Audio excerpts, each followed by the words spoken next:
Boa noite, queridos, graça, paz na tua vida. Mais um dia para nós estudarmos juntos as Escrituras e eu convido você nesse momento para você orar conosco. Vamos orar juntos e pedir para que Deus fale conosco aqui? Em nome de Jesus, Senhor, nós abrimos o nosso coração para o Senhor.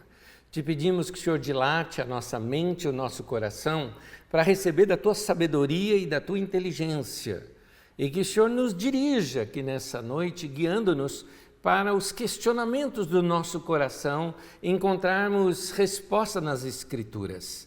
Muito obrigado pela tua palavra, que é tão rica e tão maravilhosa, e obrigado pelo privilégio que temos de estudar essa sua palavra. Em nome de Jesus. Amém. Amém. E vamos à nossa aula de hoje. A aula de hoje é o Império Persa. Nós estamos estudando sobre as Escrituras Sagradas, nós estamos estudando as Escrituras Sagradas em ordem cronológica. Portanto, é importante que você saiba, se você é novo no nosso Didaquê, saiba de uma diferença entre, por exemplo, uma mensagem de domingo é uma mensagem com cunho pastoral. Numa mensagem pastoral, você procura trazer a resposta para as grandes questões do coração e da vida. Já numa aula como essa que nós estamos estudando hoje, é uma aula de teologia. Na verdade, lança mais dúvida do que respostas, porque o alvo é esse, é levar você a pesquisar.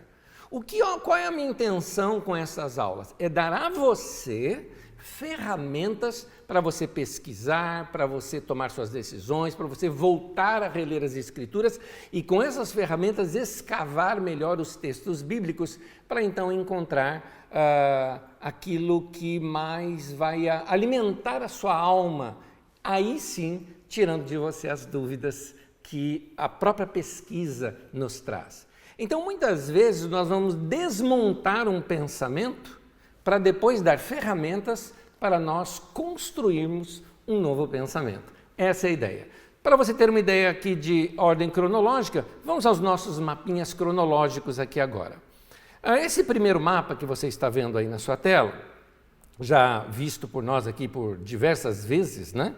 Este mapa é para mostrar aqui para nós um pouco do que nós já estudamos. Por exemplo, na nossa última aula, nós estudamos esse período que está destacado aí na tela. Está vendo um risco verde, né? Um quadradinho verde no cantinho da sua tela? Nós estudamos sobre o cativeiro babilônico. Aliás, nós vamos iniciar a nossa aula aqui hoje, nas primeiras conversas aqui da aula, eu vou falar um pouquinho sobre esse cativeiro babilônico. Mas deixa eu te mostrar onde nós vamos chegar na aula de hoje. Nós vamos entrar na nossa próxima aula, numa próxima tela, como você vê aí o Império Persa, o Império Grego e mais adiante o Império Romano. Você vai vendo que nós estamos aos poucos nos aproximando da época de Jesus. No entanto, nesse tempo que nós estamos agora, é bem o comecinho da nossa tela. 538 antes da Era Comum, AEC, né, como eu coloco na apostila, ou antes de Cristo, como você costumou ouvir falar. Mais um mapinha. Nesse eu destaco aqui a nossa aula de hoje. Este período persa, mais adiante, eu vou ampliá-lo aqui num outro mapa, para que a gente possa compreendê-lo um pouco melhor. Mas eu quero começar aqui a aula de hoje falando com vocês sobre esse período em que o povo estava na Babilônia. Nesse período em que o povo estava no exílio na Babilônia, as pessoas às vezes têm uma ideia errada dos exilados lá na Babilônia. E eu entendo que isso surge a partir de algumas interpretações equivocadas de algumas informações que a própria Bíblia nos traz.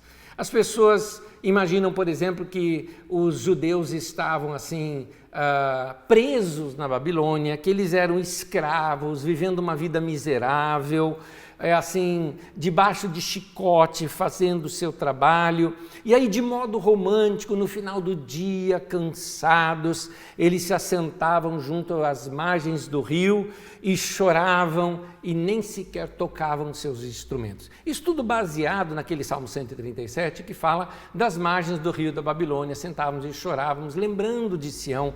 Mas é importante nós sabermos que esses sofrimentos que os exilados tinham era um sofrimento interior, um sofrimento emocional, um sofrimento por quê? Porque para eles Deus estava ligado com Jerusalém e só poderia ser cultuado lá em Jerusalém. Jerusalém destruída e o templo destruído e eles longe de Jerusalém, eles não tinham sequer motivação para isso. É aí que surge o profeta Ezequiel, mostrando que lá às margens do rio da Babilônia, ele teve uma visão da glória de Deus naquele lugar. E ele começa a trazer esperança para aquele povo de que Deus também estava agindo ali entre eles. Vem também aquelas cartas de Jeremias, em que Jeremias escreve para eles, dizendo para eles orarem pela Babilônia e cuidarem para que aquela cidade prospere, porque na prosperidade daquela cidade eles também prosperariam. Ele fala deles construírem casas, ele fala deles plantarem vinhas. Isso significa uma coisa interessante, porque uma parte do povo que foi cativo, da corte, ficou em Babilônia, e na aula passada você viu como era riquíssima aquela cidade. Outra parte dos exilados, a maior parte na verdade, ficaram em assentamentos em diversas colônias que eram terras da propriedade da coroa, ou seja, das propriedades do próprio rei, que ali iriam cultivar e valorizar aquelas propriedades, inclusive gerando renda daquelas propriedades para o rei, mas ao mesmo tempo rendas para si também. Então algumas coisas é interessante, o povo que estava na Babilônia, eles tinham sua própria regência, ou seja, os anciãos que haviam sido exilados ainda decidiam algumas causas entre o povo, eles eram organizados em famílias, cultivaram suas genealogias, eles tinham um bem-estar até considerável. Na sua apostila eu coloco vários textos que mostram isso, que você pode pesquisar depois, e até comércio de escravos era permitido para eles, porque quando eles retornam para Jerusalém, eles levam consigo também mais de 7.000, por exemplo, servos e servas, né, que seriam escravos que trabalhariam para eles. Agora, em nenhum lugar está registrado que eles trabalhavam como o povo que estava lá no Egito, lá na época de Moisés, né? Não era daquela maneira, ou seja, pagos só com corveia, né? uma taxa só para sustento de comida, e nem tampouco que eles fossem tratados como escravos. Aliás, porque eles estavam tão bem estabelecidos, estavam tão prósperos naqueles lugares, muitos deles não quiseram voltar para reconstruir Jerusalém, para colonizar a cidade e nem para a reconstrução do templo. Por isso, muitos ficaram na Babilônia. Aliás, existem registros até hoje de regiões ali na Babilônia onde tem nomes judaicos, por exemplo, aos arredores daquele lugar, onde certamente vem de heranças desse período passado. Como vocês sabem, a Babilônia foi derrotada pela Pérsia. Ciro, o rei da Pérsia, ao conquistar Babilônia, ele reúne com a liderança dos judeus, e assim os judeus, mobilizados pelos próprios sacerdotes e por um descendente de Davi, que era o Sesbazar, que era filho do rei Joaquim, eles retornaram um número enorme de judeus, mais de 42.000 voltaram lá de Babilônia para Jerusalém, e mais de 7.000 servos e servas, era muita gente, quase 50.000 pessoas, em torno de 50.000 pessoas, voltaram para Jerusalém para povoar novamente e reconstruir toda aquela cidade. Quando eles receberam esse recado que poderia levantar Jerusalém novamente, e principalmente que poderiam edificar o templo, isso gerou neles uma situação assim, gente, isso aqui é um sonho. Me belisca para saber se é verdade uma coisa como essa, principalmente aqueles que eram sacerdotes. Imagina, vamos retomar o culto a Jeová. Para eles era algo assim, que eles estavam sem palavras, né, para esse momento. O texto de Esdras, capítulo 1, do versículo 1 ao 8, até já citado aqui na última aula, é dele que eu começo agora a nossa aula de hoje. Vamos lá. Esdras 1, de 1 a 8, diz assim: No primeiro ano do reinado de Ciro, rei da Pérsia, a fim de que se cumprisse a palavra do Senhor falada por Jeremias, o Senhor despertou o coração de Ciro, rei da Pérsia, para redigir uma proclamação e divulgá-la em todo o seu reino, nesses termos: Assim diz Ciro, rei da Pérsia: Jeová, o Senhor, o Deus dos céus, deu-me todos os reinos da terra e designou-me para construir um templo para ele em Jerusalém de Judá. Qualquer do seu povo que esteja entre vocês, que o seu Deus esteja com ele e que vá a Jerusalém de Judá reconstruir o templo do Senhor, Jeová no caso, Deus de Israel. Ou se você juntar as duas palavras, fica Jeová Elohim de Israel. O Deus que em Jerusalém tem a sua morada e que todo sobrevivente, seja qual for o lugar em que esteja vivendo, receba dos que ali vivem prata, ouro, bens, animais e ofertas voluntárias para o templo de Deus em Jerusalém. Então os líderes das famílias de Judá e de Benjamim, como também os sacerdotes e os levitas, todos aqueles cujo coração Deus despertou, dispuseram-se a ir para Jerusalém construir o templo do Senhor. Todos os seus vizinhos os ajudaram, trazendo-lhes utensílios de prata, de ouro, de bens, animais e presentes valiosos, além de todas as ofertas voluntárias que fizeram. Além disso, o rei Sírio mandou tirar os utensílios pertencentes ao templo do Senhor, os quais Nabucodonosor tinha levado de Jerusalém e colocado no templo do seu Deus. Ciro, rei da Pérsia, ordenou que fossem tirados pelo tesoureiro Mitredate e os enumerou e entregou a Sesbazar, governador de Judá. Nesse texto a gente lê algumas coisas. Primeiro que Ciro estabelece um governador para Judá, chamado Sesbazar, já vamos falar sobre ele. Uma outra coisa é que nesse edito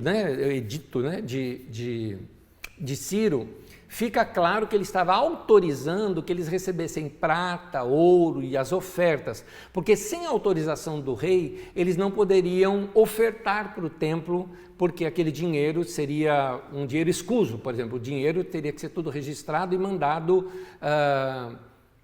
impostos para a Pérsia. Nesse caso, era um dinheiro sem imposto. Você pode doar para o templo e o dinheiro vai ficar para o templo, eles podem receber ouro, enfim, o rei autorizou tudo isso. De uma certa forma, Ciro financiou também esta obra, inclusive devolvendo para eles os utensílios que haviam sido roubados do templo de Jerusalém. Por quê? Nos tempos dos babilônios, quando eles conquistavam o lugar, eles pegavam os utensílios do templo do Deus daquele lugar e levavam e colocavam no templo do Deus da Babilônia, para mostrar que o Deus da Babilônia era maior do que aquele outro, então seriam assim os espólios que esse Deus da Babilônia receberia. Então Ciro manda tirar de lá e fala, volta lá para Jerusalém e vamos edificar um templo em Jerusalém. Longe de você pensar que Ciro se converteu, longe de você também pensar que de fato Ciro recebeu uma revelação de Deus para fazer isso. Isso era o que muitos judeus pensavam, mas não pense isso não, porque Ciro na verdade fez isso com todos os outros povos também. Também escreveu esses editos para todos os outros povos, inclusive na própria Babilônia também ele restaurou o culto a alguns deuses na Babilônia que ele mesmo serviu. No final desse texto cita um tal de Sesbazar. Este Sesbazar, ele pode ser aquele mesmo Senazar, né, citado lá em Crônicas, que é filho do rei Joaquim. Ele estava lá no cativeiro, conseguiu autorização para voltar lá para Jerusalém, mas é interessante que esta obra do templo, que começou ali com o governador Sesbazar e com Zorobabel, que era o principal líder religioso, né, o sacerdote que foi para a restauração do templo, a obra começou e parou. É nesse período que vem o profeta Ageu e começa a brigar com os judeus, dizendo, olha, vocês estão cuidando das suas casas, cada um está reformando a sua casa e o templo do Senhor está em ruínas e vocês vieram aqui para restaurar o templo do Senhor. É nesse tempo que surge, um pouco depois disso, é que vem o profeta Ageu. Mas a gente nota que Sesbazar não teve mais nome, ele simplesmente some do mapa.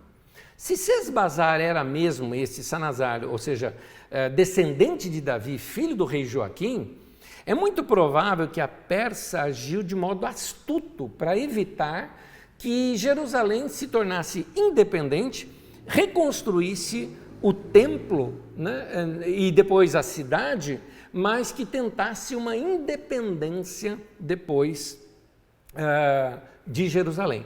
Então, para conter tudo isso, veja bem, os persas eram muito bonzinhos, até certo ponto. Ele dava liberdade religiosa, ele dava liberdade cultural, ele dava liberdade até dos próprios líderes deles, desses povos dominados, voltarem a reger sobre eles, mas nunca uma situação de independência ou qualquer situação assim de libertador. Então, quando isso era mencionado, os persas realmente trocavam as lideranças ali. A reconstrução do templo depois se dá na mão dos sacerdotes, com apoio dos profetas Ageu e Malaquias. Então, os textos de Ageu e Malaquias, já você vai ver aqui no mapinha que eu vou te mostrar mais adiante, como que Ageu e Malaquias trabalharam também nesse período para a reconstrução. Vamos então agora entender um pouquinho mais do Império Persa. O Império Persa começa com Ciro o Grande. E aqui eu quero mostrar um mapa das conquistas. Coloca o próximo mapa para mim, por favor. Você vê aqui nesse mapa uma coisa interessante. Dá uma olhadinha que a Pérsia está em amarelo lá embaixo no mapa. Você está olhando aí para o mapa, ok? Essa região que você está vendo da Pérsia para cima é a região do Irã hoje. Ali onde você está vendo Babilônia para cima um pouquinho, até um certo limite, você é a região do Iraque hoje.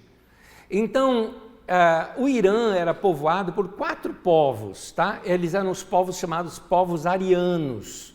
Eu lembro só da Pártia, tinha uma outra que eu não me lembro, tinha a Pérsia e a Média. A Média ficava na parte de cima, a Pérsia na parte de baixo. Nós tivemos então aqui o Império Médio, né, o Império Medo, que você está vendo aí no seu mapa.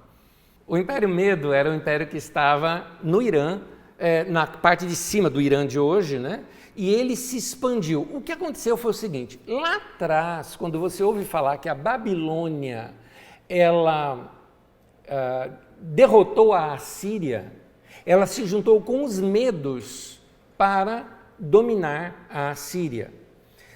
O império ficou sendo como o Império Babilônio, mas o império era Medo-Babilônio. Então a Média tinha várias cidades mais ao norte e a leste, e a Babilônia ficava mais ao sul e as cidades a oeste. E depois ficou sendo tudo Babilônia. Finalmente os medos começam a recuperar e ampliar um pouquinho mais o seu domínio. Nesse período, Dário, que era ao sul da Média, também sujeito à Média, que era persa, ele derrota o rei dos medos, que era o avô dele. Ele derrota, então ele assume tudo aquilo. Deixa eu voltar aquele mapa novamente, por favor. Esse mapa. Aqui então a Pérsia, ela domina a Média, né, o Império Medo. Ele vai lá e derrota Lídia. Lídia, para você ter uma ideia, aquela região, dá até para você ver algumas cidades conhecidas ali do Novo Testamento, como Sardes, Éfeso, Mileto, as igrejas ali do Apocalipse, né? Aquela região é a região da Turquia hoje. Então ali também foi dominado pelos persas. Logo depois do rei Ciro ter dominado a Lídia, ele vai e enfrenta a Babilônia. E aqui vem a sua grande conquista sobre a Babilônia. E então, quando ele enfrenta a Babilônia e conquista a Babilônia, a sua estratégia foi interessante. Babilônia estava em decadência. O rei de Babilônia, o Nabonido, ou Nabônides, né, como alguns chamam, que era um 5º sucessor, se eu não me engano, assim, de Nabucodonosor, eu não me lembro aqui a ordem, normalmente na sua apostila tem aqui, quer ver? Nabucodonosor, depois Evil-Merodach, depois Neriglissar, aí o 4º é Nabonido, que fez uma corregência com Belsazar, que era filho dele. Nesse período, ele causou vários problemas com cidadãos de Babilônia. Ele era o grande imperador, o grande rei, vivia em festas nababescas assim o tempo todo. E aí, nesse período, por exemplo, ele resolveu trocar os deuses da Babilônia. Ele mandou fechar os templos do deus Marduk, que era o principal deus ali da Babilônia e estabeleceu culto a outros deuses. O povo ficou muito bravo com ele. Os sacerdotes que tinham forte influência sobre o povo, os sacerdotes babilônios, também tinham assim bronca do imperador.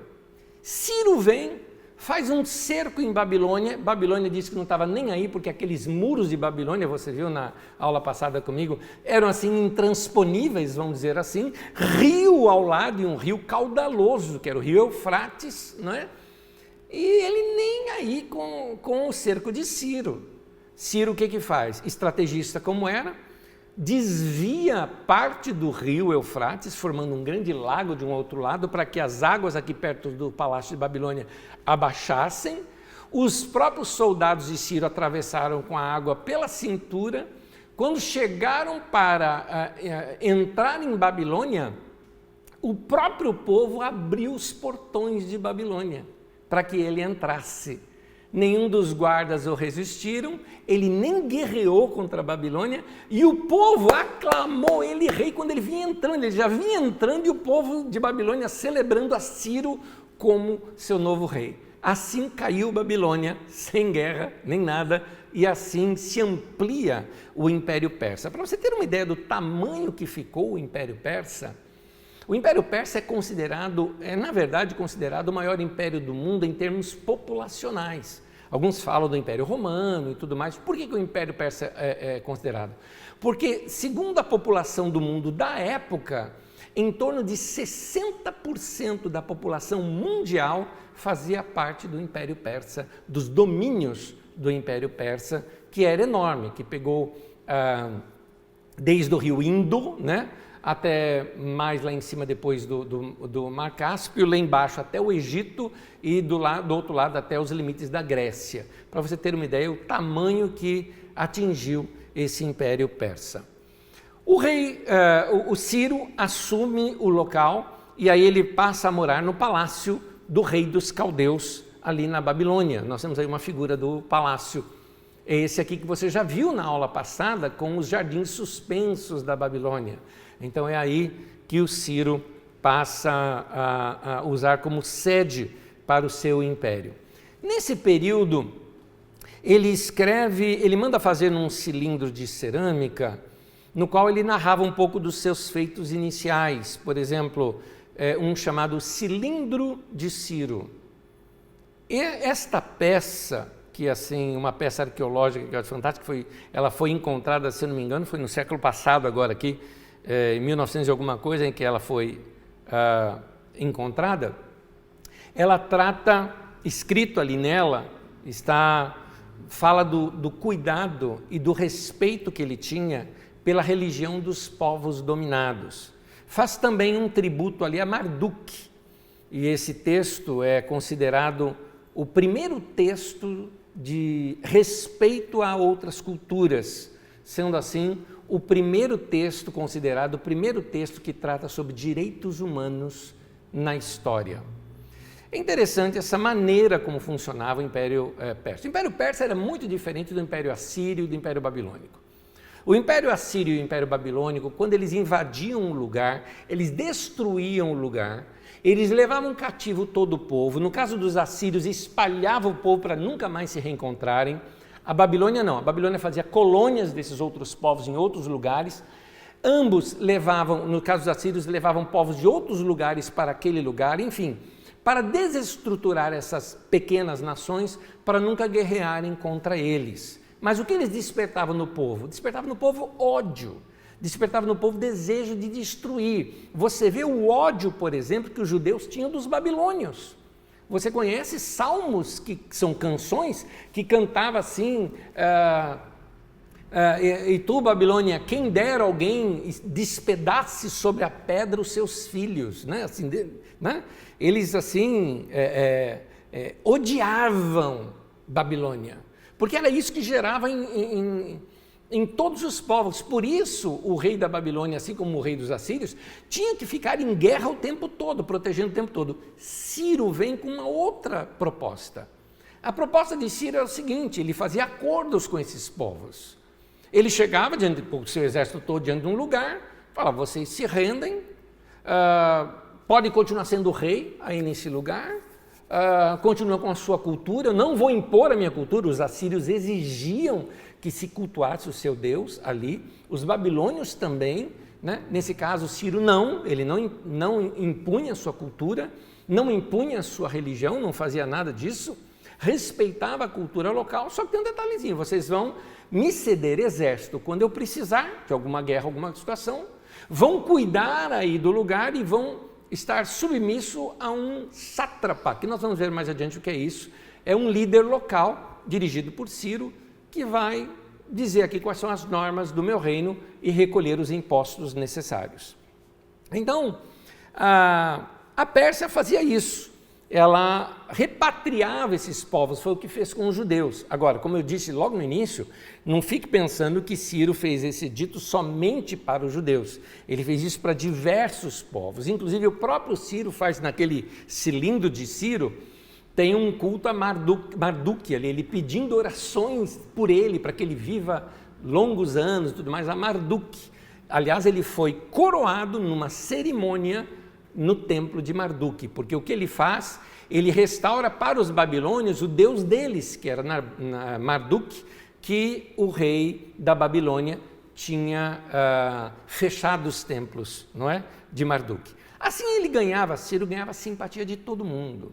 Então todos os povos que eram subalternos à Babilônia passaram assim a amar Ciro, né? Uma das coisas que ele fazia para organizar esse grande império, ele dividiu o império em 20 chamadas satrápias. É um nome estranho, mas está na tua apostila. Essas 20 satrápias, dirigidas por sátrapas, né? Daí que vem no livro de Daniel, que tem algumas coisas, mas Daniel ainda não é desse tempo, gente. Daniel cita esse tempo, cita como estando vivo nesse tempo, mas o livro de Daniel ainda faltam uns 3 séculos, 2 ou 3 séculos, para ser escrito ainda. Nós vamos ver isso mais adiante. Então, Ciro faz essas subdivisões regionais, como se fosse aqui no Brasil os estados, né? As suas satrápias. O líder, o sátrapa, ele era ao mesmo tempo vigiado, tanto por um general do exército, como por um dedo duro, que tinha um outro nome, não me lembro qual era o nome que era dado desse cara. Era um cara que ficava vigiando tudo que o sátrapa fazia para ir denunciar alguma coisa para o rei. E aí, por exemplo, Judá, Samaria, Síria, eram todas da mesma satrápia, chamada Trans-Eufrates. Por isso que no livro de Esdras você ouve bastante assim, quando eles mandam cartas para o rei, ou para o rei Artaxerxes, que é um rei bem posterior a esse, né? Eles escrevem assim, nós, no Dalém Eufrates, ou aqui, aquém do Eufrates, sempre essa referência ao Eufrates, porque do rio Eufrates para baixo era aquela satrápia, e assim ele se localizava. Então, assim foi o governo. Uma das coisas interessantes sobre o Império Persa é que foi o primeiro império a colocar uma mesma moeda circular em todo o seu império. O primeiro império que fez isso foi o Império Persa. Essa moeda se chamava dárico. Então, o dárico, como você está vendo aí na figura, talvez você fale, não tem cara ou coroa. Na verdade não tem, ele só tem cara, né? Não sei se você percebeu. É obviamente que é uma moeda diferente aqui para nós, porque ela não significa, o valor dela não vem estabelecido como nós temos, centavos, ou no caso nosso aqui, reais, ou dos Estados Unidos, dólar, né? Não é isso. Ela é todinha em ouro, aliás, me parece que assim, 98% dela é ouro, ou seja, ouro da melhor qualidade. Então o valor da moeda estava no ouro dela, no peso do ouro que ela carregava em si. Então, tudo era por pesos de ouro e o peso de ouro estava nessa moeda. Agora, um detalhezinho, é muito difícil você achar um dárico hoje. Fala, Nézio, mas não é ouro? Por que razão a arqueologia achou tão poucos dáricos hoje? Embora circulou no Império inteiro. Porque o Império Persa, anos depois, aqui nós estamos falando mais de 200 anos depois, é derrotado por Alexandre o Grande, e Alexandre o Grande manda derreter todas essas moedas e fazer delas novas moedas, agora com a figura de Alexandre. Por causa disso, o dárico sumiu, não é? Então, essas peças realmente são peças assim, raríssimas, que são encontradas, e aí tinha uma figura para você ver um pouquinho. Aliás, como eu sempre costumo dizer, eu falo às vezes da carisma, né? E agora eu falo aqui também do Didaquê. Didaquê também é cultura, né? Você está vendo aí uma peça, coloca de novo a peça para mim, por favor. Você está vendo aí uma peça raríssima, né? Que é um dárico com essa figura, que seria a figura de Dario, né?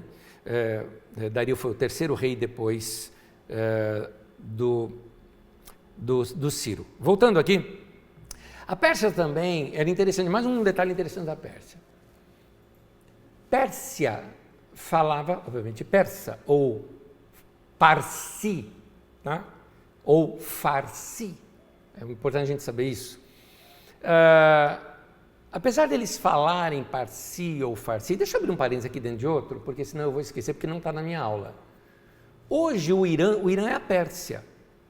Inclusive o Irã passou a ser chamado Pérsia somente de 1943, se eu não me engano, para cá, que passou a ser chamado Irã e não mais Pérsia, me perdoe.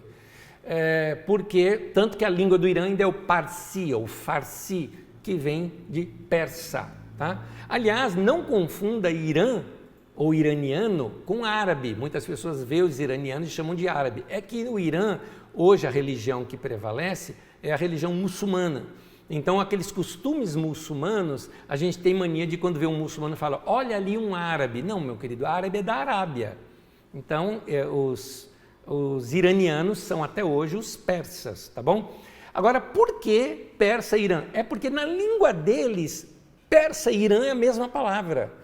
Então, é importante você saber isso, tá? Persa e Irã é a mesma palavra. Aliás, o certo seria Irão, como é colocado, por exemplo, no português de Portugal. O nosso português é que ficou Irã. Por que Irão é o melhor? Porque o final ão significa terra de. Por exemplo, Turcomenistão, Uzbequistão, Paquistão, Afeganistão. E aí você vê também o Irão.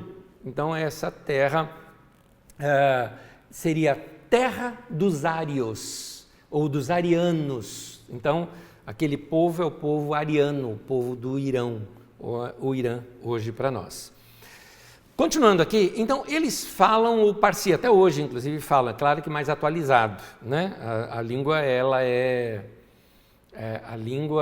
dinâmica, então a língua ela vai sendo mudada ao longo do tempo. Mas é interessante que durante o governo ali, o Império Persa, durante aquele império, ou da dinastia Aquemênida, né, que é essa que a gente está falando, a Aquemênida, eles utilizaram uma outra língua como língua oficial. Por que razão?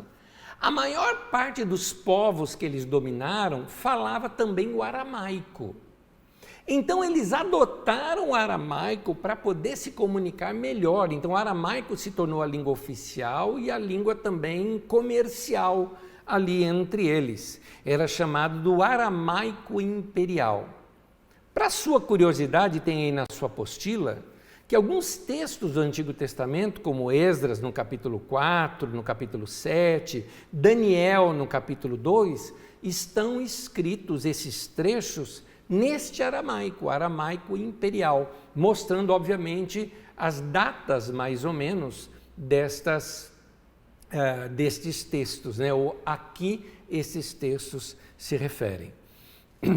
Os primeiros reis da Pérsia, da dinastia conhecida como Aquemênidas, foram esses daqui que tem na sua tela. Ciro II, o Grande, que nós já vimos aqui.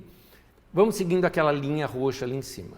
Vocês se lembram que no mapa que eu já mostrei, tinha uma linhazinha roxa ali em cima que eu falava que era o Império Persa. Agora eu ampliei ali. Então ali você tem Ciro, Cambises, Dário, Xerxes e Artaxerxes. Eu vou mudar de tela e vou voltar nessa.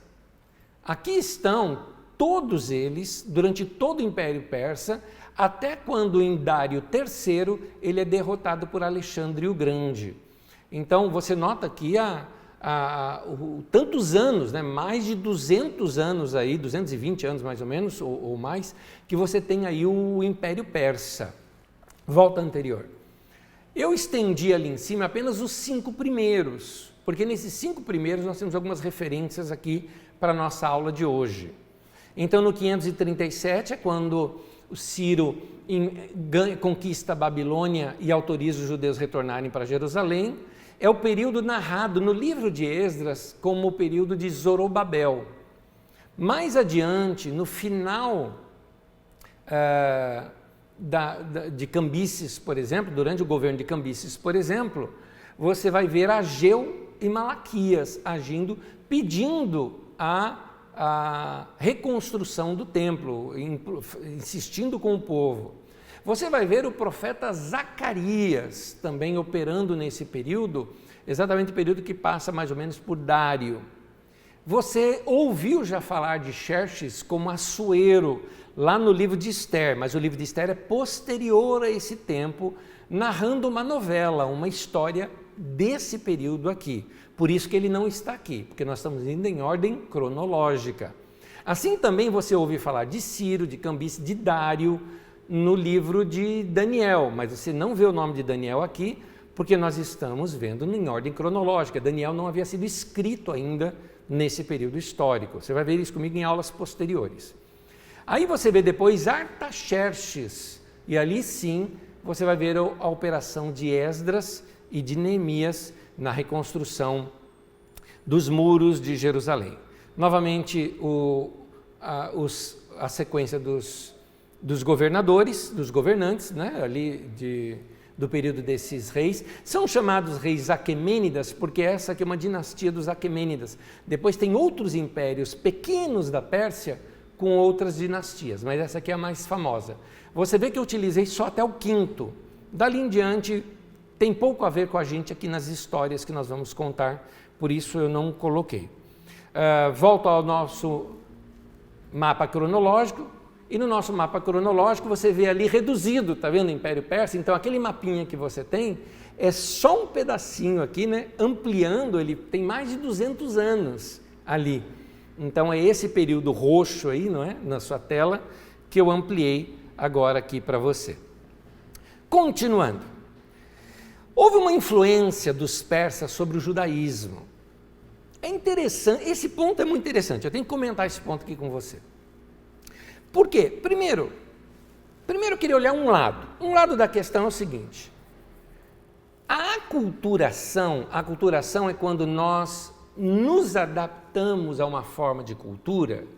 Ela não é completamente negativa, ela pode se tornar negativa, mas ela não é completamente negativa. O que ela precisa ser é revista. Explico para você. Vou mostrar, por exemplo, por que a aculturação ela não é negativa. Jesus, por exemplo, se aculturou. Jesus se vestia do jeito do povo, Jesus usava uma linguagem que o povo entendia. As parábolas de Jesus foi uma aculturação. Jesus falava de pescaria, porque tinham pescadores. Jesus falava da semente, o grão de trigo caindo em terra, que o povo era agricultor. Ele falava das coisas do seu dia a dia. Nota que Jesus usava figuras de linguagem que tinha a ver com o seu dia a dia. Isso chama-se aculturação. A aculturação ela é muito importante nesse sentido. Aliás, eu acho isso, me permita aqui a gíria, que eu até coloquei, acabei deixando aqui na apostila, era só uma anotação minha, e vazou aí para você na sua apostila também. Eu acredito que a grande sacada do cristianismo foi se aculturar. Porque, por isso que o cristianismo atingiu essa expansão imensa que o cristianismo alcançou. Por exemplo, você pega as festas de Natal. Quando é que o cristianismo começou a comemorar o Natal? Porque Natal não tem na Bíblia. A igreja primitiva não comemorava o Natal. Eles comemoravam, na verdade, eles celebravam a morte de Jesus e não o nascimento de Jesus. O nascimento de Jesus provavelmente se deu na festa dos tabernáculos, né? Foi quando se deu o nascimento de Jesus. E a festa dos tabernáculos teria se encerrado ontem, 5 de outubro. Né? A festa dos tabernáculos ela se dá entre 25 de setembro a 5 de outubro. Então o Natal teria sido nesses dias que se passaram. Tanto que João fala que o verbo se fez carne e tabernaculou entre nós.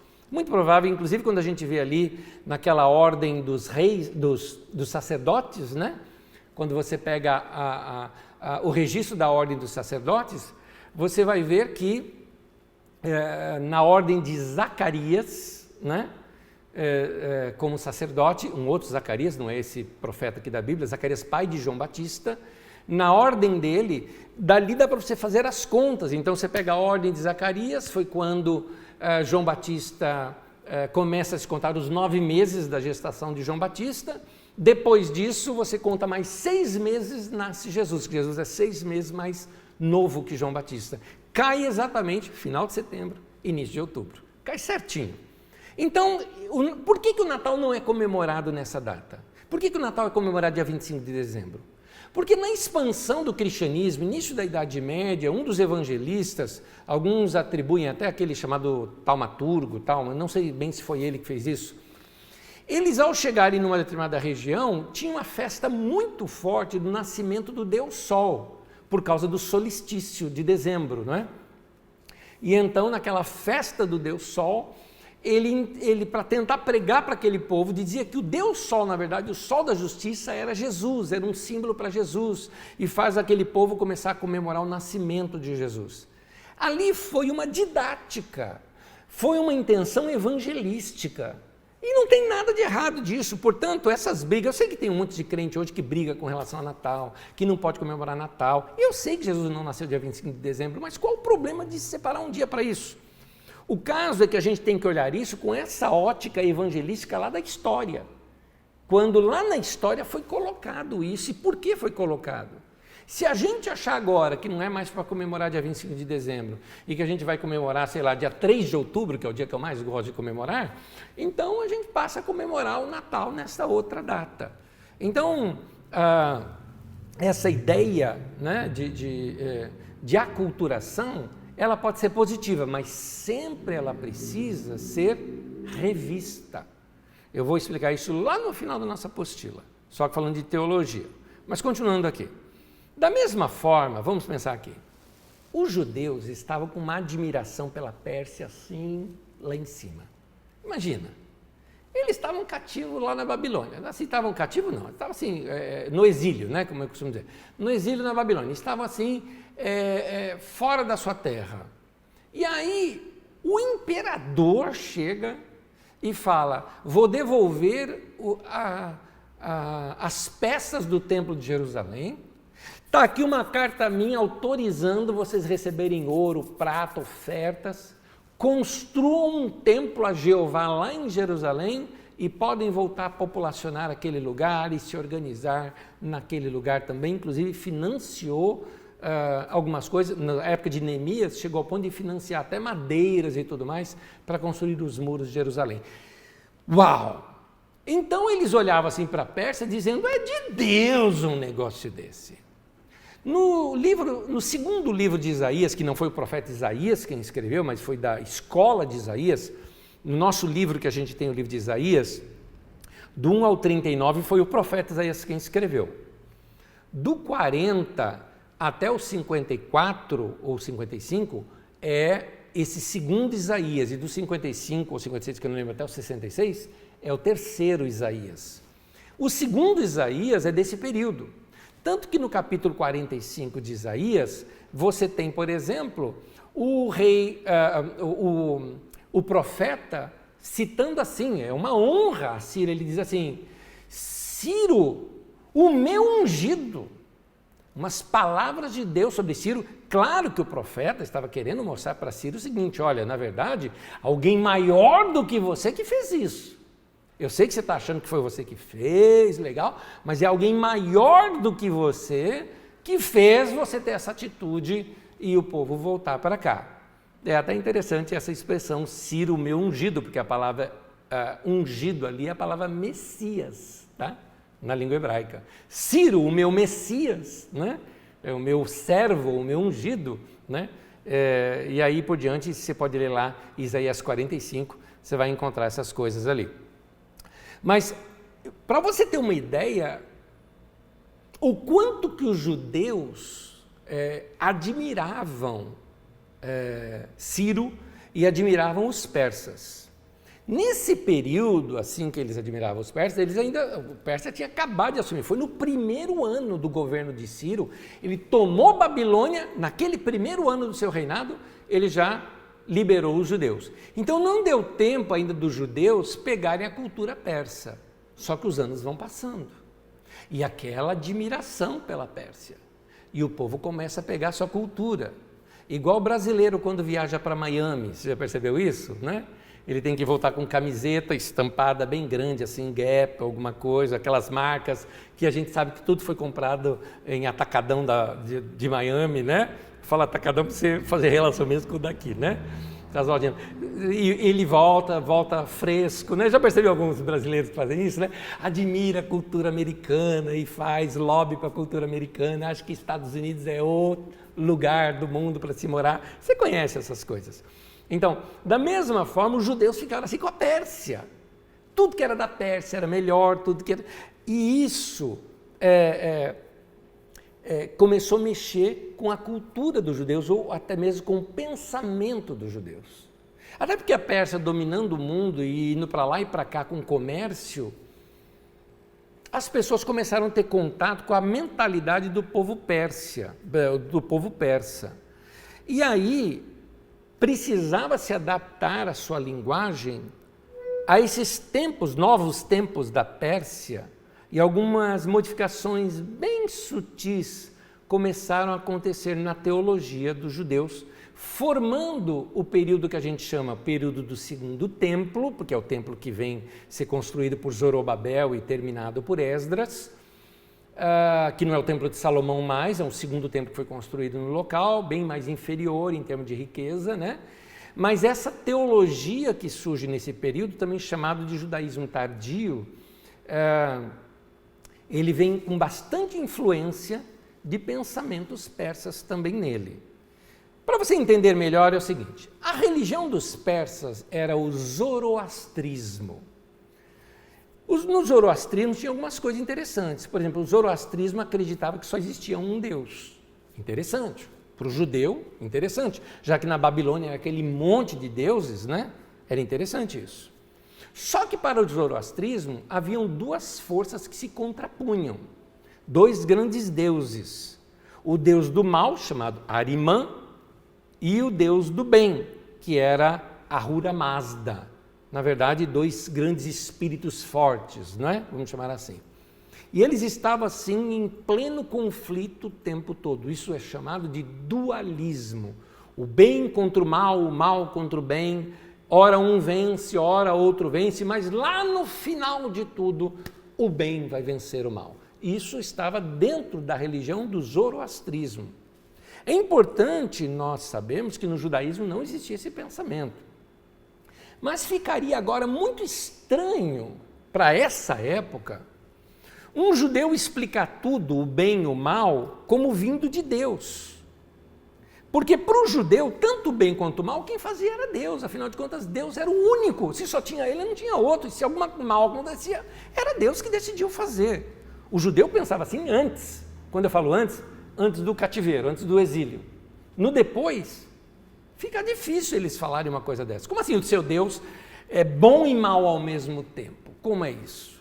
Então, eles começam agora a separar, vamos dizer assim, o mal de Deus, personificando isso numa outra personalidade, colocando isso numa outra personalidade. Antes da influência dos persas, os judeus entendiam que tanto o mal como o bem vinha de Deus, e aí é que aparece uma palavra curiosíssima para nós, que nós precisamos esmiuçá-la, a palavra Satã. Satã é a palavra no hebraico. Para nós ela aparece como Satanás, porque vem de, talvez, de Satana, que já é do aramaico. Fala aí diabo, o diabo é a tradução para o grego.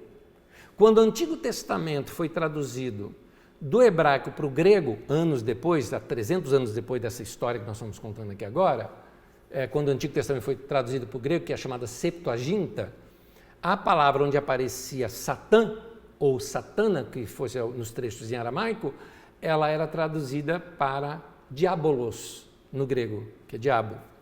Então, diabo, Satanás e Satã é a mesma coisa. E originalmente significa, sabe o quê? Adversário ou acusador. Até também era o nome dado, imagina, por exemplo, que num julgamento alguém tem que fazer aquele papel do diabo, né? Que o pessoal fala, né? Advogado do diabo, já ouviu essa expressão? Essa ideia de que alguém tem que ser o acusador dentro de um grupo de pessoas, é essa ideia de um Satã. Não significa que aquele ser é mau. Mais ou menos o seguinte, eu vou julgar uma questão. E eu tenho aqui, está todo mundo a favor. Eu falo, dá para alguém aqui ser contra para a gente poder discutir a questão? E alguém fala, então eu vou ser o Satã, né? Eu vou ser o acusador, eu vou ser o adversário. E ele vai vir com argumentos. É essa ideia no livro de Jó. Porque Deus faz uma reunião com os anjos, lembrando que isso não é literal, obviamente, tá bom? É uma figura de linguagem. E ali está Satã no meio deles. Tem ali o acusador, que vem de olhar e fala, olha, eu passei pela terra toda e vi que o Jó, se você tocar nele, ele vai te negar. Né? Então, tem essa jogada ali no livro de Jó. Lembrando, o livro de Jó foi escrito depois desse período, tá? Depois. Mas vamos lá. Continuando aqui. Livro de Números 22, 22, naquela história de Balaão, lembra que a mula falou, aquela história? Diz assim, acendeu-se a ira de Deus, porque ele se foi, por causa do Balaão que tinha ido. E o anjo do Senhor pôs-se-lhe no caminho por adversário. A palavra ali é a palavra Satã. Você nota aqui que Satã é apenas um nome para adversário, não é um nome próprio. Não está dizendo que foi Satanás que fez ele. Aliás, o texto diz que foi o anjo do Senhor que se colocou como opositor, como adversário. Assim também em outras referências, eu coloquei várias referências aí na sua apostila, em 1 Samuel 29:4, 19:22. Tem uma, por exemplo, que são os reis lá dos filisteus, dizendo, olha, o Davi está querendo vir guerrear junto com a gente contra o Saul, mas a gente não quer que ele vá não, porque dá de no meio da guerra ele se colocar como nosso adversário, ele se aliar ao Saul e lutar contra nós. E ali a palavra é Satã. Então você nota que a palavra Satã era comumente usada sem se referir ao que nós chamamos hoje de diabo.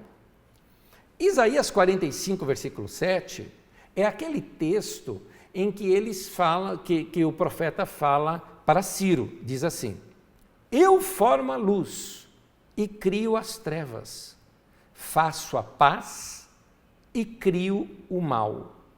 Eu, o Senhor, faço todas essas coisas.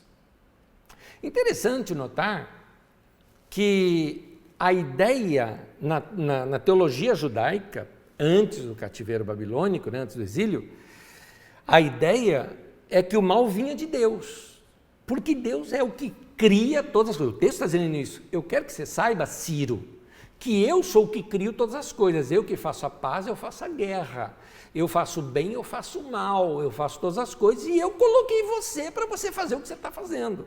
Você é o meu escolhido para fazer o que você está fazendo. Então, era um monoteísmo sendo levado a extremo, assim, eles entendiam assim que tudo provinha de Deus. Se não tinha outro Deus, só podia ter vindo de Deus, de Jeová, né? Mesmo que fosse o mal. E no texto bíblico é para mostrar essa supremacia de Deus sobre o imperador Ciro. É essa palavra ali do profeta, né? Então você nota que Judá, nesse período, ainda não estava sob a influência dos persas, porque aqui é no primeiro ano do governo do Ciro, ou no segundo, ou no terceiro, no quarto, ou no quinto, ali logo no comecinho. Então eles estavam admirados com a Pérsia, mas ainda com a teologia totalmente judaica. Passados-se os anos, foram 200 e poucos anos de domínio persa, a cultura persa começou a penetrar fortemente. E a teologia judaica foi começando a dar novas explicações para as pessoas poderem compreender como é que Deus pode ser Deus, o bem e o mal. Então começaram a separar o mal de Deus. Para você ter uma ideia, os profetas, todos os escritos que são antes do exílio babilônico, ou melhor, antes desse período persa, todos esses escritos, sempre que tratam o assunto, não tratam sobre o diabo, não tem o diabo ali. Ah, mas e a serpente lá no Éden? A serpente no Éden, ela é interpretada como diabo anos depois, você vai ver na aula de hoje ainda, eu vou te mostrar isso. Muitos anos depois é que ela é interpretada como sendo diabo, não lá atrás. Lá atrás eles não entendiam isso como diabo, porque eles não entendiam o diabo, eles nem imaginavam existir diabo. Para eles o mal também vinha de Deus, porque Deus é que determinava tudo. Um dos profetas na época dos reis, que nós já estudamos sobre ele aqui, pelo menos mencionamos ele aqui, que é Amós, em Amós 4:10, olha o que ele diz que Deus faz, diz assim: enviei pragas contra vocês, como fiz com o Egito, matei os seus jovens à espada, deixei que capturassem seus cavalos, enchi seus narizes com o mau cheiro dos mortos em seus acampamentos, e mesmo assim vocês não se voltaram para mim, declara o Senhor, ou Yahvé. Como vocês veem, eles entendiam que todo mal vinha de Deus. Se houvesse um castigo, alguma coisa, foi Deus que fez. Se houve um terremoto que matou outras pessoas, para eles era um castigo de Deus, porque aquele povo não estava seguindo. Não tem isso na Bíblia, eu apenas estou citando aqui como referência. Assim o judeu pensava antes. Agora vamos tentar entender a lógica do judeu. A lógica do judeu é uma lógica do monoteísmo. Há uma diferença entre enoteísmo com H e monoteísmo. Enoteísmo significa o seguinte: eu sirvo a um único Deus, isso é enoteísmo, mas tem os outros deuses, mas eles são menores do que o meu Deus. O monoteísmo diz o seguinte: só existe um Deus. Aquele texto, por exemplo, ouve, pois, ó Israel, se não me engano, Deuteronômio 6, ouve, pois, ó Israel, o Senhor, Jeová, o nosso Deus, Jeová Elohim, é o único Deus, é o único Senhor. Então, você vê aí uma ideia, se ele é o único, se só existe ele, não existe mais nada, não existe outras coisas, não é? Então não existe outras forças, somente Deus. Então aqui você está vendo um momento onde o monoteísmo começa lá no Império Persa, na época dos persas, volta a ser de novo um enoteísmo, né? O enoteísmo lá em Jacó era o enoteísmo, ele achava que o Deus era um Deus regional. Depois se torna claramente o monoteísmo e agora novamente começa essa luta. Tanto que o terceiro Isaías começa a lutar novamente para trazer o monoteísmo, mas agora sob o Império Persa pegaram fortemente essa cultura. Então, o mesmo pensamento você vê, por exemplo, em Deuteronômio 28. Deuteronômio 28 mostra, por exemplo, que se você obedecer ao Senhor, virão sobre ti e alcançarão essas bênçãos. E o Senhor fala, eu vou fazer isso, eu vou fazer isso, eu vou fazer isso, eu vou fazer aquilo. Depois do versículo 15, se eu não me engano, ele fala, mas se você desobedecer ao Senhor, te alcançarão essas maldições. E Deus fala, eu mesmo vou fazer com que, e aí começa que a tua terra não dê fruto, e que, e que a terra se torna como bronze, os céus se tornam de bronze, né? A terra um chão duro, enfim, Deus está mostrando que é Ele quem faria isso. Para eles, esse era o pensamento acerca de Deus naquele tempo. É importante frisar que a religião daquele período todo, que nós estamos falando, de todo esse período antigo, ela não era muito espiritualizada. Como hoje, por exemplo, hoje quando a gente fala de religião, a gente fala de adoração, a gente fala de coisas transcendentes, nós falamos de céu, nós falamos de sentir presença de Deus, são coisas transcendentais. Para eles, a religião tinha mais a ver com coisa do dia a dia. É meio uma troca, é a minha saúde, a minha plantação. Então, para isso se oferecia sacrifícios para os deuses, em qualquer religião da época, né? Para que os deuses não ficassem irados com eles e os abençoassem. Assim também era o pensamento hebraico. Eles tinham que servir o Senhor para o Senhor dar plantação, para eles dar filhos, dar família. Para eles a vida acontecia entre seu nascimento e morte, e depois disso não tinha mais nada. Esse era o pensamento hebraico. Dentro lá, mais adiante no pensamento grego, é que eles vão começar a pensar em céu, inferno, essas coisas. Nesse período aqui dos persas, é o momento em que eles começam a separar o bem e o mal. Satã, então, começa a ganhar, a palavra Satã começa a ganhar novos sentidos no meio desse chamado judaísmo tardio, ou esse judaísmo do segundo templo, ou pós-exílico, nesse período. O livro de Jó, por exemplo, e o livro de Zacarias, eles são escritos alguns anos mais tarde, mas bem no meio do Império Persa. Eu vou colocar aqui novamente para vocês, um mapinha que eu já coloquei aqui. Aquele mapinha que tem ali os reis. Isto. Vocês estão vendo ali o nome Cambises? Pois bem, após a morte de Cambises, mais ou menos a morte dele se dá mais ou menos uns 20 anos, né? Depois da influência ali do Império Persa, né? Em torno de 15 anos ali, né? Mas mais 5 anos depois, durante o período ali de Dário, nesse período é que tem o livro de Zacarias. O livro de Jó ainda é um pouquinho depois disso, tá bom? E aí esses livros começam a colocar um anjo como sendo adversário. Note, não é ainda o diabo que aparece para a gente, por exemplo, nos textos cristãos do Novo Testamento. Por enquanto é um anjo. Ele é um anjo de Deus, né? E que ele é que faz esse papel de mal, mas é só um papel, como um advogado de acusação. Seria mais ou menos essa ideia que se passa ali. É no livro de Crônicas que vai aparecer pela primeira vez, agora, primeira vez em ordem cronológica, o vocábulo Satã. E o livro de Crônicas é escrito também nesse período aqui, que você viu já aí no mapinha. É interessante que aqui ele aparece como um nome próprio, como sendo uma entidade maligna. Eu vou mostrar o texto para vocês.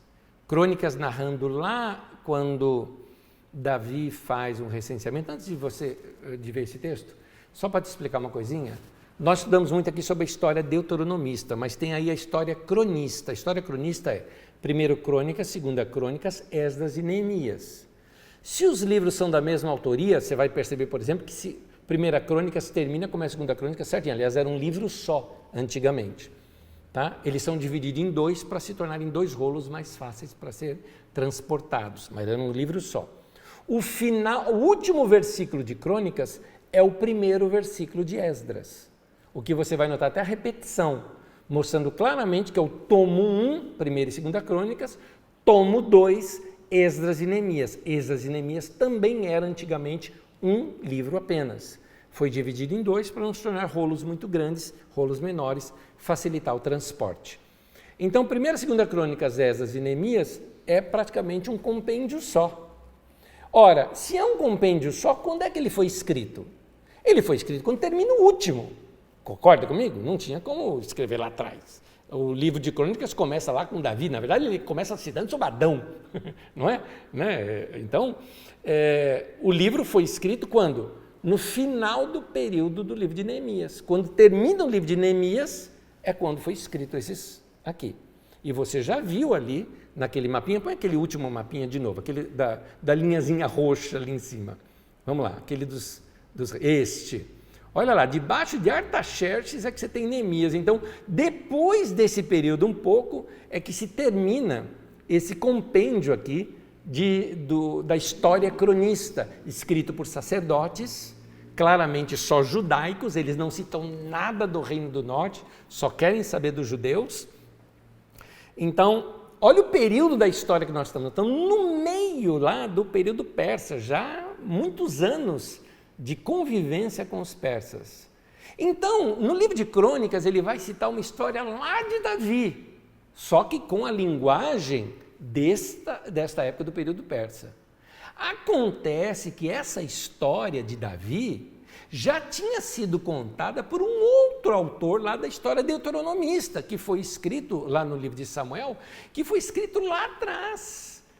Na verdade, o livro de Samuel é um compêndio de vários escritos, né, mais ou menos da época ali de Davi, né, nesse período, mas reeditado mais ou menos perto ali do rei Ezequias, né, onde você tem ali, está no meio do reinado, e ele foi terminado na época do cativeiro da Babilônia.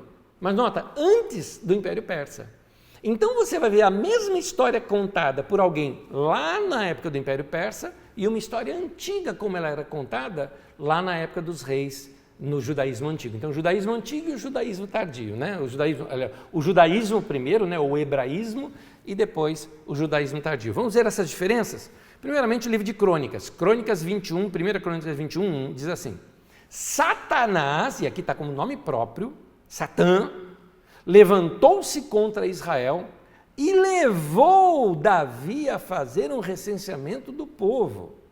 Então é importante você ver que, para eles, quem enganou Davi foi Satanás. Quem levou Davi a fazer isso foi Satanás. Deus não podia ser, porque o que Davi fez foi errado. Segundo Samuel 24:1, já diz assim: mais uma vez irou-se o Senhor contra Israel e incitou Davi contra o povo, levando-o a fazer um censo de Israel e de Judá. Nota aqui que o texto mais antigo, que é o texto de Samuel, diz que foi Deus que fez isso. Foi Deus ou foi Satanás? Quem que foi que fez?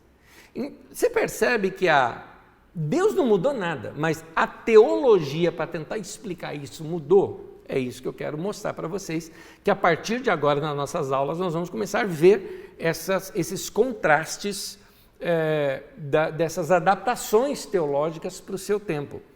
Dá para entender, eu não estou criticando aqui os cronistas dizendo que eles estão errados, não estou criticando eles. Como não estou dizendo também que é lá nos tempos de Samuel, né, os deuteronomistas que estão certos.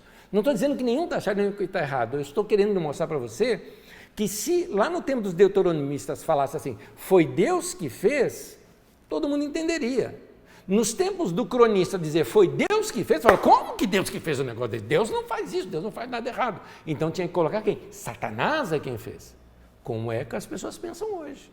Se eu dissesse o seguinte, olha, Davi foi enganado a fazer um grande pecado, você diria que foi Deus que fez? Não, você diria foi o diabo. Por quê? Porque nós já estamos num outro período da história, na história cristã, em que para nós o bem e o mal são bem separados. Mas eu quero te mostrar como é que isso veio sendo formado na cabeça do povo. Então, é importante a gente saber uma coisinha. Nesse período do Persa, até esse período de Crônicas aqui, ou anterior a ele, Satã era um anjo submisso a Jeová e que executa o mal. Aqui em Crônicas, me parece, ele já é um pouco mais independente, parece um pouco. Ele já é uma personalidade. Antes do cativeiro babilônico, eles nem acreditavam que existia uma personalidade chamada Satã. Satã era um nome usado para um advogado, vamos colocar assim, do mal, né? Um acusador, um advogado de acusação, né? Seria mais ou menos isso. Né? Mas era um dos anjos ali, ou alguma coisa parecida. Esse era o pensamento lá atrás. Agora, essa consolidação do pensamento de Satanás, como chega para nós já no Novo Testamento, como um ser independente, é importante para a gente entender isso, a gente tem que entender o seguinte, isso vai acontecer anos depois, na época do período chamado período Asmoneu. Eu vou mostrar de novo o mapinha aqui para vocês para explicar. Olha aí no seu mapa, no canto da sua tela está o Império Persa, que é esse período que nós estamos estudando. Depois vai vir o Império Grego, que nós vamos estudar muita coisa aí, até você já está vendo aí quando é que foi escrito o livro de Daniel, por exemplo, né? Está tudo ali. Aí tem um período em que Judá fica completamente independente, ele consegue independência do Império Grego, que foi na Guerra dos Macabeus, que não tem na nossa Bíblia, mas tem na Septuaginta, que você está vendo ali quando ela foi escrita. Na tradução do hebraico para o grego, foram acrescentados outros livros apenas escritos em grego, como dos Macabeus, por exemplo. Nesse período da independência de Judá, que é chamado período dos Asmoneus, ou até período dos Macabeus, como alguns gostam de chamar, foi nesse período que se solidificou essa ideia do chamado do judaísmo tardio, e essa ideia, por exemplo, aqui, de Satanás como um ser poderoso, que tem demônios como se fosse um grande general de exército. E isso vai aparecer num livro que foi escrito nesse período, um livro chamado A Ascensão de Isaías. Note, a Ascensão de Isaías foi escrito naquele período lá que eu te mostrei, tá bom? Esse livro não é um livro bíblico, é um livro apócrifo, né? Então, diz assim, a Ascensão de Isaías 2:2, diz assim: E Manassés não serviu ao Deus de seu pai e dedicou-se ao culto de Satanás, de seus anjos e de seus poderes. Então, Nós notamos aqui Satanás sendo visto como um príncipe, Satanás tendo poderes aos seus domínios. É aqui que começam essas ideias vindo aí do judaísmo do segundo século, né? Antes da Era Comum, que começa a influenciar fortemente quando surge o cristianismo. Coloca o mapa que eu coloquei antes esse último mapa cronológico. Notem vocês que, olha só, esse período aqui que eu estou falando da independência de Judá, ali com os asmoneus, ele vai até o ano 37. O ano 37 é o ano que Herodes o Grande já vira o tal rei Herodes. No ano 6 é quando nasce Jesus. Então nós já estamos muito perto do período do Novo Testamento. Então, quando Jesus vem ao mundo, eram essas ideias dentro do judaísmo que predominavam. Então a igreja primitiva, né, a igreja principalmente do primeiro século, ela é fortemente influenciada pelo judaísmo tardio. Quando nós estivermos estudando o Novo Testamento, você vai ver isso. E você vai ver que os últimos livros do Novo Testamento, eles já vão saindo do judaísmo tardio, eles vão se contrapondo ao judaísmo tardio, principalmente depois da destruição do Templo de Jerusalém, novamente, né, o outro templo que vai sendo destruído, no ano 70. Então, após aquele período, o cristianismo vai se descolando do judaísmo e tirando alguns dos ranços, vamos dizer assim, do judaísmo, pois isso era mais adequado para a sua época. Você vai ver isso comigo muito mais, muitas aulas depois ainda, tá bom? Então, voltando aqui. Dessa maneira, se fixou essa ideia que Satanás é o príncipe do mal, o príncipe das trevas, que domina o mundo todo com os seus demônios debaixo aí do seu comando. Fixou-se assim essa mentalidade do dualismo, o bem contra o mal contra o bem, Deus e o diabo. O último livro do Antigo Testamento, da Septuaginta, lembra que eu mostrei ali para você naquele mapinha Septuaginta, que é a tradução grega do Antigo Testamento, sendo acrescentados alguns livros a mais. O último livro que foi escrito do Antigo Testamento, mas esse Antigo Testamento não é o que a gente tem, não, é o que a Igreja Católica Romana usa na Bíblia deles até hoje.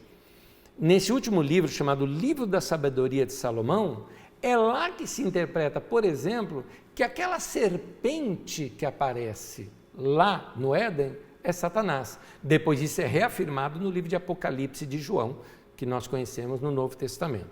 Então o livro Sabedoria de Salomão, escrito nesse período, diz assim: Deus criou o homem para a incorruptibilidade e o fez imagem de sua própria natureza. Foi por inveja do diabo que a morte entrou no mundo. Experimentam-na quantos são de seu partido. Você já ouviu muitas pregações falando que o diabo invejou essa posição do ser humano e por isso que ele se opõe ao ser humano. Essa ideia vem do judaísmo tardio. Não é uma ideia cristã, tá? Não é. Embora você vai ver um pouco dela no cristianismo primitivo, mas não é uma ideia cristã. Você vai ver isso reavivado no cristianismo, reavivado, sim, voltando ao cristianismo na Idade Média, com todas as razões que na Idade Média se precisava muito do diabo para o povo ter medo e buscar a Deus. Então, é a partir daí que nós encontramos muitas interpretações bíblicas que são interpretações, não são o que o texto está dizendo. Por exemplo, Isaías 14, Ezequiel 28. Por exemplo, Isaías 14 é uma profecia dada para o rei da Babilônia, contra o rei da Babilônia. E essa profecia dada por Isaías contra a Babilônia, Isaías não pensava dessa maneira. Nós estamos falando lá do primeiro Isaías. Eles não pensavam dessa maneira de Deus e o diabo, então ele não está falando ali da origem do diabo. O texto de Ezequiel é claramente, leia o texto de você, Ezequiel 37, profecia contra o rei de Tiro. Aí as pessoas falam, não, aqui é Satanás, que ele antes era um querubim ungido que andava com Deus, ele era o dirigente de louvor dos céus. Onde é que está isso na Bíblia? Não tem isso na Bíblia, não tem. É uma interpretação que só foi feita na Idade Média. Nem os judeus fazem essa interpretação. E olha que judeu entende o Antigo Testamento. Nem eles fazem essa interpretação. Então, são cristãos da Idade Média que começaram a colocar que ali é a origem de Satanás, que Satanás era um dirigente de louvor no céu, e então ele quis ser igual a Deus. Eu já vi pregação, por exemplo, que Jesus e Satanás foram criados juntos, ambos eram dois querubins, os querubins da arca, um contra o outro, e então Satanás quis ser igual a Deus, né? Mas então ele foi rebaixado, e o outro que não quis ser igual a Deus, né? Que se manteve, que é Miquel igual a Deus, né? Foi exaltado e virou Jesus o Cristo. Cada absurdo que você já ouviu por aí, mas são interpretações voluntárias. Não é o que o texto está fazendo. Qual é a minha ideia em passar isso para você nas aulas? Por isso que eu gosto de estudar cronologicamente. Quando cada uma dessas ideias vem surgindo e por que surgiram, e a compreensão de até aceitar o porquê surgiram naquela época, porque são aquelas aculturações que eu lhes falei. Mas como eu já falei 2 vezes, e vou terminar falando hoje também isso, essas aculturações precisam ser revisadas de tempo em tempo para ver se elas se adequam à maneira de se pensar nos dias de hoje. Então, muitas dessas interpretações que originalmente não se referiam a Satanás eram releituras lá da Idade Média. Lembrando também que esse pensamento se iniciou com o zoroastrismo lá na Pérsia. Na influência dos persas na teologia judaica, começa a ideia de dualismo, o bem contra o mal, a imortalidade da alma. Lembra, os judeus não acreditavam na imortalidade da alma. Os judeus acreditavam que o pó volte à terra e o espírito volte a Deus que o deu. O judeu não pensava em céu nem inferno. Na verdade, a ideia de céu e inferno passa pela mente dos judeus no período grego, um período que nós ainda não estudamos, tá? Mas já no cristianismo isso já existe, a ressurreição, a ideia de céu e inferno. Mas a ideia de imortalidade da alma no zoroastrismo é bem diferente do cristianismo, tá? Bem diferente. É uma outra ideia. Mas influenciou o judaísmo de alguma forma. Começaram a pensar em ressurreição. Tanto que teve uma divisão no judaísmo, não nesse período, já é lá no período dos Asmoneus, uma divisão no judaísmo. Aqueles que acreditavam na ressurreição e aqueles que acreditavam que não iam ter ressurreição. Os que acreditavam na ressurreição eram os fariseus, os que não acreditavam na ressurreição eram os saduceus. Mas isso lá adiante ainda, vamos ver. A vinda de um Messias, mas a vinda de um Messias libertador, guerreiro, ela fica muito mais clara aqui. Não é a ideia do cristianismo sobre Messias, que nós vamos estudar mais adiante. Ressurreição dos mortos, da mesma forma.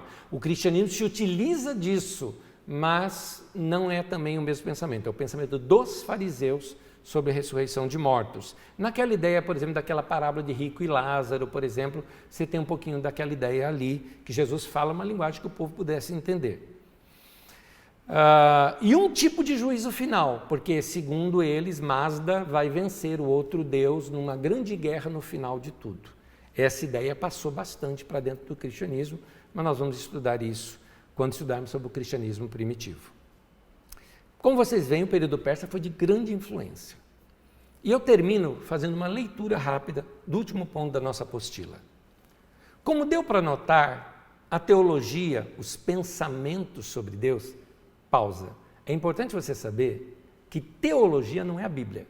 Teologia é o pensamento sobre Deus que nós temos. É a nossa maneira de compreender a Deus. Aliás, eu costumo dizer o seguinte: os pensamentos sobre Deus, a teologia, está em constante adaptação e crescimento, sendo a ela somados conceitos que de tempo em tempo precisam ser reavaliados e julgados à luz da sabedoria divina, se eles são ou não são adequados ao nosso tempo.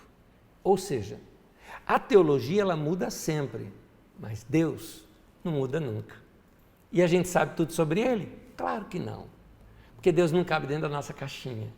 Então vamos continuar com a teologia, insistindo para tentar conhecer a Deus melhor, mas ficando felizes com aquilo pouquinho que a gente conhece dele hoje. Que Deus abençoe você. Vamos lá, voltando aqui com as perguntas e tentando alguma resposta. Aliás, alguém faz um pedido de eu colocar antes a apostila. Nem sempre é possível, querido. Por exemplo, essa aula eu tive que prepará-la hoje, então eu não tenho como colocar muito tempo de antecedência, até porque essa aula, por exemplo, eu nunca dei na escola de ministérios, essa de hoje, então eu tive que prepará-la novamente. E eu gosto de ir preparando assim, sabe? Eu gosto de fornecer comida fresca, né? Eu não quero pegar uma apostila minha que eu usei há um ano atrás e simplesmente refazer. Eu gosto de refazer no dia, ficar aquecido. Portanto, o meu esquema de aula é o seguinte, a apostila está no site, em cima da hora, para você baixar, se você quiser baixar, ouve a aula, assista a aula toda, e aí vai pegar amanhã ou hoje à noite a sua apostila, rever toda a aula, e aí sim começa a despertar. Minha ideia é dar ferramentas para você procurar e chegar nas decisões. Uma pessoa que me pergunta por que esse nome Didaquê. Meu querido, assiste a nossa primeira aula lá, eu explico bastante isso, então assista todo. No Novo Testamento, quando aparece assim, e eles perseveravam na doutrina dos apóstolos, é a primeira frase que aparece sobre a vida da igreja. A palavra doutrina ali é a palavra ensino, outras traduções trazem, e eles perseveravam no ensino dos apóstolos. A palavra ali é a palavra didaquê, ou didascalia, de onde vem didático, ou didática, que é a palavra ensino. Então, didaquê é ensino, é a mesma coisa. Uma outra pergunta, o diabo existe? Boa pergunta. Eu vou te responder da seguinte forma. Primeiro, o que não existe? O que não existe são as coisas que são criadas. Por exemplo, na Idade Média, foi criada uma ideia do diabo, um ser vermelho, queixo comprido, 2 chifres, rabo com uma setinha, um tridente na mão. Você percebe que tudo isso são misturas? O tridente, por exemplo, é uma mistura de Poseidon. Algumas ideias dos chifres é uma ideia grega do Hades, né? Que era o deus dos mortos, que cuidava do mundo dos mortos, que chamava-se Hades. O vermelho é porque o vermelho assusta na Idade Média, era bem assim, era o do mal, era vermelho, assim como azul ou branco era o da paz. Isso prevalece às vezes até hoje, né? Então, essas ideias todas, né? O diabo lembra o Darth Maul, né? Do Guerra nas Estrelas, do Royal Guerra nas Estrelas, da Star Wars, né? Então, essas ideias foram feitas num escrito que ficou famoso na Idade Média, de Dante Alighieri, chamada Divina Comédia. Então, é lá que se descreve o diabo desta maneira. Mas Dante Alighieri simplesmente popularizou uma ideia já existente dos escritos da Idade Média. Quando você assiste filmes que tocam um pouquinho nos monges da Idade Média, nos medos que eles tinham, filme como O Nome da Rosa, ou tantos outros filmes que mostram isso, você vai ver um cristianismo que não se parece em nada com o nosso de hoje, nada, é muito diferente. Eu até citei hoje, numa conversa nossa aqui na Carisma, eu citei que o nosso pensamento, nosso cristianismo hoje, a maneira como você e eu vemos Deus hoje, nós seríamos considerados ateus ou pagãos na Idade Média, para você ter uma ideia como mudou muita coisa. Então, muita herança que a gente tem do pensamento do diabo, das figuras principalmente, como do filme Inferno em Chamas, né, e tantos outros, são ideias da Idade Média, não são ideias bíblicas, não é? E aí eu começo a mostrar para você, de diversas formas, como que a ideia do diabo veio sendo introduzida na Bíblia Sagrada. Eu ainda estou lá atrás, eu ainda estou lá nos judeus, eu vou chegar ainda no período cristão, e você vai ver. Agora, vamos pensar um outro lado aqui agora. O outro lado é, você percebe o mal? O mal existe. Você percebe forças do mal? Eu não estou falando de, eu sinto uma energia negativa aqui. Eu acho que isso aí tem um pensamento muito zen, né? mas você não percebe estruturas demonizadas, vamos chamar assim? Estruturas malignas. A Bíblia chega a citar esta ação contra Cristo de anticristo, não é? Então a Bíblia traz diversas figuras para mostrar este mal. De alguma forma, você vai ver, ele existe. O Novo Testamento fala de diabo e seus anjos. Claro que ele está falando dentro de um contexto em que os seus leitores entenderiam perfeitamente o que era. Atualizando para nós isso ou não, eu acho que dá para a gente tirar a ideia de capetinha, de capetão, essas ideias dá para a gente limpar, mas sem tirar a ideia de que de fato existe o mal. Ou como Paulo chama no texto aos Efésios, alguns colocam que são discípulos de Paulo que escreveram aquele texto, que seria forças espirituais da maldade. Enfim, como eu digo, aqui não é uma aula pastoral, é uma aula de estudo. E como estudo, eu não te dou respostas prontas, eu faço você pensar. Eu deixo para você, eu devolvo a pergunta para você assim, e o mal existe? Se existe, se não, então o que existe por aí é o quê? E se sim, como se combate esse mal? Como se vive contra ele? Não é? O que eu aprendi é o seguinte, eu ando com Deus e vivo para Deus. Para mim ele é o único Senhor. E eu vou servir de todo o meu coração. Essa é a minha maneira de me opor ao mal. Pronto. Algumas outras perguntas. Na nossa literatura devemos estar atentos, na nossa leitura devemos estar atentos ao nível de conhecimento da época, cultura e entendimento de Deus, para não sermos tão literalistas e fundamentalistas demais, certo? Exatamente. O fundamentalista, o que ele faz? Ele pega um texto bíblico e, do jeito que está escrito, ele recorta e traz para hoje. Se você recorta do contexto cultural, social, econômico e até religioso da época, o texto se torna anacrônico. E por isso que os fundamentalistas tomam algumas decisões baseadas em textos bíblicos, tipo, está escrito na Bíblia assim, mas está escrito em que ocasião, de que maneira foi? Por isso que a gente está assim, se desdobrando para estudar a Bíblia aqui, para a gente compreender melhor. Sim, precisamos estudar mais. Por isso que eu recorro que pastor para mim não é alguém que tem título de pastor e nem acho que pastor tem que ser esse cara que só porque fala bem no microfone, fala um monte de palavra positiva, tem que ser pastor. Eu acho que pastor tem que gastar tempo estudando, como diz na Bíblia, aí eu cito a Bíblia Sagrada.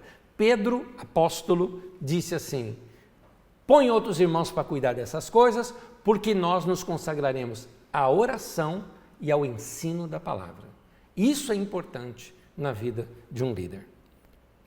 Por isso que eu acho que o pastor não pode ser político. Ponto. Não dá tempo de fazer os dois. Fecha parênteses. Muitos afirmam que o pecado se originou no céu por causa dessa interpretação de Isaías e de Ezequiel 28. Pois é, mas lê você o texto. Eu faço um desafio. Leia você o texto. Sem querer interpretá-lo, assim, sem querer aplicá-lo, fazer alegorias em cima do texto.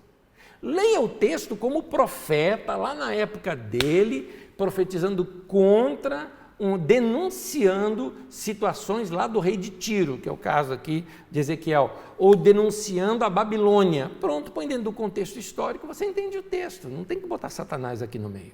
Nenhuma parte do texto diz que é Satanás. Aliás, tem um monte de parte do texto que você fala, peraí, mas isso aqui não parece Satanás? O texto fala, você é homem, Satanás não é homem. E aí? Então, não se encaixa. Tá? É que as pessoas pensam só o que elas querem achar ali no texto. Eu estou falando para tratar o texto como um todo. Vamos lá.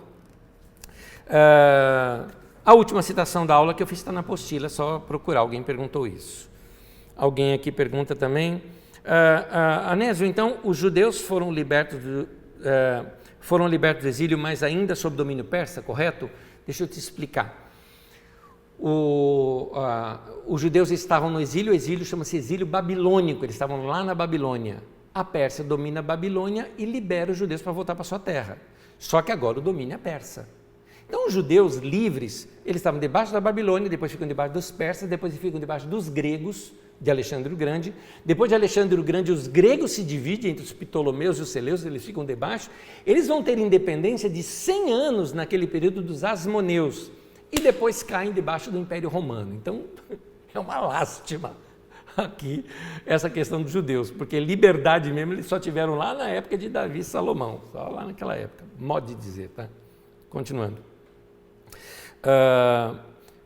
Anésio, mesmo aceitando a existência da entidade do mal, ela chegou em algum momento nas escrituras, em algum momento nas escrituras citam ele como um Deus que se opõe ao nosso Deus. Isso é interessante a sua pergunta. Eu acho que as pessoas fazem um diabo grandão demais. Tem uns diabos por aí que são quase onipotentes. Tem gente que assim, ele vai abrir ali a porta, a maçaneta saiu na mão, é o diabo que fez isso. Eu me lembro, eu vou te contar uma história minha não, que eu lidei. Eu me lembro uma pessoa, lá quando termina o culto aqui da Carisma, que o pessoal vem conversar comigo lá na frente, só que isso foi lá no comecinho. Alguém veio conversar comigo e essa pessoa estava me contando o tempo todo em cima do diabo, né? E ela falou o seguinte, olha, porque eu estava saindo de casa e o diabo tentou me impedir, tal. E aí eu estava indo para o trabalho e o diabo, tal. E daqui a pouco ela falou mais um monte, ela falou, e o diabo, e daqui a pouco e o diabo tentou fazer isso comigo, e o diabo fez tal coisa comigo, e o diabo, tal. E o tempo todo o diabo. Tem um momento que eu interrompi a pessoa, eu falei, escuta aqui, rapaz, eu estou admirado, porque só Deus é onipotente, onipresente, onisciente, ou seja, só Deus pode estar onipresente, está em todo lugar ao mesmo tempo. O diabo não pode, o diabo não tem esses atributos. Então, se o diabo não é onipresente, com 7 bilhões de pessoas, naquele tempo era 6 e pouco, né? 6 e poucos bilhões de pessoas no mundo que nós temos, ele te perseguiu o dia inteiro, entre 6 bilhões de pessoas. Tu é bom pra caramba, hein? Tu é um perigo para o diabo, porque para ele mesmo ter vindo contra você esse tempo todo. Então você percebe que algumas pessoas precisam do diabo para se valorizar. Ou como eu disse, até numa pregação, onde que foi que ele disse? Pega lá na pregação que eu dei na Carisma de Guaratinguetá, no domingo retrasado. Tem uma pregação ali. E naquela pregação, no Reino de Deus é assim, até eu copiei um título de mensagem que eu já tinha pregado, mas só o título, né? A mensagem é outra. Eu falo desse dualismo da guerra do bem contra o mal, e ali você vai ver que algumas pessoas criam um diabo muito grande para si, entendeu? Aliás, eu até uso uma frase do Saramago, né? De que algumas pessoas precisam do diabo, né? Alguns pregadores, se tirar o diabo, eles não têm mais o que pregar. Tem gente que, se a gente falar que o diabo não existe, ele sai da igreja, entendeu? Então tem gente que precisa do mal ali, atazanando, né? Para ele, por medo, ficar no meio da igreja. Eu particularmente não sou assim, então por isso eu falo tão pouco sobre esse personagem chamado diabo. Então, essa história que o diabo era um anjo que se chamava Luz e Fé, aliás, nem isso eu nunca ouvi, tá? Que ele chamava Luz, eu sabia que ele era um anjo de luz, né? Que diziam lá, né? E que queria ser como Deus e que por isso foi expulso do céu e passou a se chamar Lúcifer. É só história? Meu querido, eu te desafio a você achar na Bíblia o nome Lúcifer. Não existe. Não existe. Lúcifer, meu querido, é uma série da Netflix, que é um cara bonitão que faz o papel de Lúcifer, tá? Esse nome Lúcifer não existe na Bíblia, pode procurar você. Aliás, de onde veio isso? Isso veio quando a Bíblia foi traduzida para o latim. Pegaram lá a Septuaginta do Antigo Testamento, depois ficou a Vulgata Latina, né, traduzida para o latim, e no latim então colocou a palavra Lúcifer, lá no texto de Ezequiel, na Idade Média, para interpretar que ali seria o Lúcifer, que seria o iluminado ou cheio de luz, né? Mas ali o texto fala, ó Lúcifer, tu que é a estrela da manhã. Espera um pouquinho, em Apocalipse a estrela da manhã é Jesus. Mas para os antigos a estrela da manhã era o planeta Vênus. E aí, meu irmão, bagunça geral.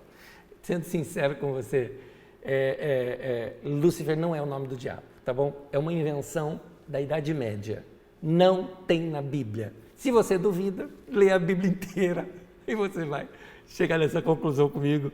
Você vai ver que não existe isso. na Bíblia Sagrada. Você vê como as coisas chegam para nós, a gente tem medo de falar? Tem gente que tem medo.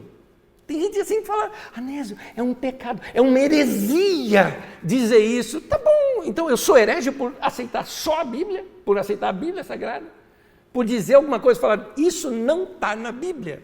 Eu herege por causa disso? Ou herege é quem inventou isso, e quem fala isso, e que não está na Bíblia Sagrada? Mas aqui eu não estou em discussão do que é heresia e do que não é. Só estou querendo dizer para você que Lúcifer não é o nome do diabo, não existe isso na Bíblia, tá bom? E qual que é o nome dele? Sei lá. Aliás, nem sei se tem nome.